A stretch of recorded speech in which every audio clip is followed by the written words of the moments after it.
Bridges has agreed to a 4-year, $150 million contract extension with the franchise, according to our senior insider, Shams Charania. Now, the deal includes a player option for the 2029-30 season and a trade kicker for the Ironman forward who turns 39 this month, because it is officially August. As we say hello to our friend Shams Charania, who joins us with more. Shams, this contract for the 29-year-old, it may have the biggest question. It may have been the biggest question hanging over the Knicks this offseason. So how exactly did they answer it here? Malika, so Mikal Bridges is taking about $6 million less than his maximum contract. So a slight discount, and it's much less than he was set to make potentially as a free agent in 2026. So before he could get to free agency, the sides lock in this deal that now secures his future there. So $150 million deal. And the biggest thing here is now Mikal Bridges, Jalen Brunson, and OG Anunoby, the last couple off seasons, have taken discounts less than the max deal that allows the Knicks to stay under the second apron, continue to build a roster, and have flexibility in doing so.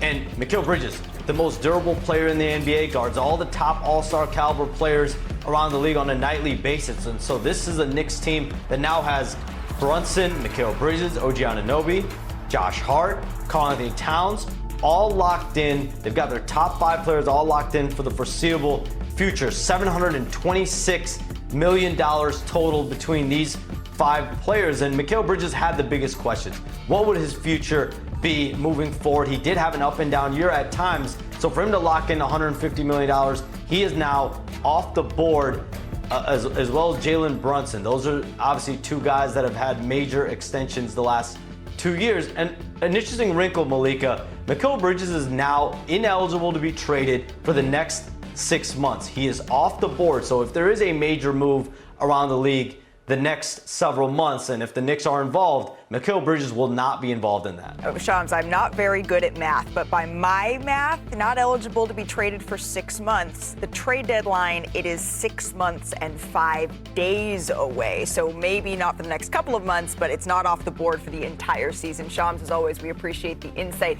We'll be standing by for any potential news that comes down the pipeline. One thing that Shams mentioned about Mikal Bridges, the dude brings a whole lot to the table. He mentioned him being an Iron Man. Well, that streak continued last season. He led the league in minutes for the 3rd time in the last 4 seasons, and he still hasn't missed a game ever in his entire NBA career. And after shooting just 57% around the rim in his last season with Brooklyn, Bridges shot 74% on those same shots in the 2024-25 season, second best in the NBA, behind only Jared Allen, according to Genius IQ. Now, Bridges also ranked 2nd in the NBA in the most fadeaway jumpers, made fadeaways, that is, behind the MVP, Shai Gilgeous-Alexander.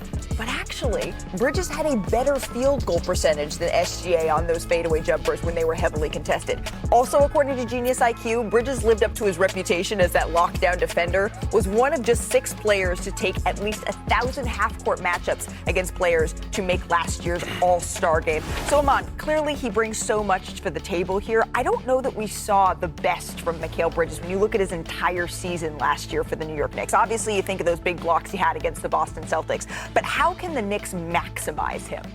When you talk about maximizing a guy that plays on the wing, it always essentially comes down to, one, what you're doing on the defensive end, and then what your point guard is willing to do as far as early on in the shot clock for you, right?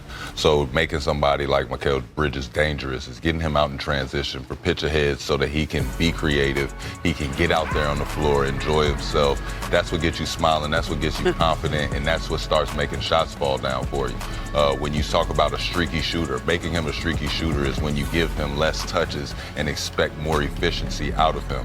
When you make sure everything's easy, you get out and pitch it ahead, you make sure he's playing in transition, you keep Mikal Bridges happy, and I think that's up to Jalen Brunson. Did they find something, though, when Jalen Brunson was out of the lineup? In those 15 games that he missed, Bridges averaged over 20 points a game. So now with Bridges back and Bridges back, and Jalen Brunson back in the lineup, they're going to have to find that magic while they're both out there.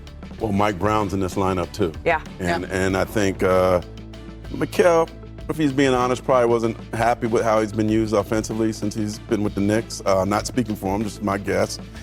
This is the lowest points per game and shots taken since he was in Phoenix. But now Mike Brown is known for his fast play when he was with Sacramento. 22-23 season. They led the league in offensive rating and scoring. I expect the Knicks to play fast under Mike Brown, which should complement Mikal Bridges and his strengths. Look, I think they're going to play faster than they did last year, but they don't have De'Aaron Fox. De'Aaron Fox is the guy who made them play fast, right? And so I think they're going to change a little bit. One of the reasons why they wanted to make a change at coach was because there just wasn't enough versatility in that offense. Like, teams would throw a defense at them, and they didn't have enough adaptability. And so you see things like where Jalen Brunson is out, and then Mikal Bridges comes in and has an elevation, but when they're together, they're not able to necessarily lean on each other quite as much. Mike Brown's going to be tasked with making everyone better and having some versatility and optionality in how they play off. And Tibbs did have him 5th in offensive rating last year, so they did move the ball. Not Fox, but they do push it. Yeah, and I think the issue for the Knicks is they gave up a lot to get Bridges, 5 first-round draft picks. And so, Shams, he said, he took a little bit less so they can stay under the second apron. They still have to re-sign. They still have to decide how they're going to get Mitchell Robinson back and Karl Anthony Towns back. That's going to be some interesting salary cap management to stay under there and keep flexibility. But it wasn't that much less. Like, I actually thought his agents did very well in this contract. Without a doubt. I just know that when it comes down to it, it's all about playing with your toys. We can't hear Andy's coming and everybody just fall on the floor right now. It's got to be that thing that... That's like Toy Story reference. Exactly. When we're all on the court together, he knows how to play with his toys. Yep. As much as we love Jalen Brunson, I think his usage has to go down a little bit for those guys to flourish. And if you want the most production out of somebody, you got to play with your toys. Increased ball movement is going to help with that under their new coaching staff here. Yep. But I'm curious how much Brunson is going to have the ball in his hands next year, if that's something that we could maybe see adjusted. Exactly. It could be adjusted.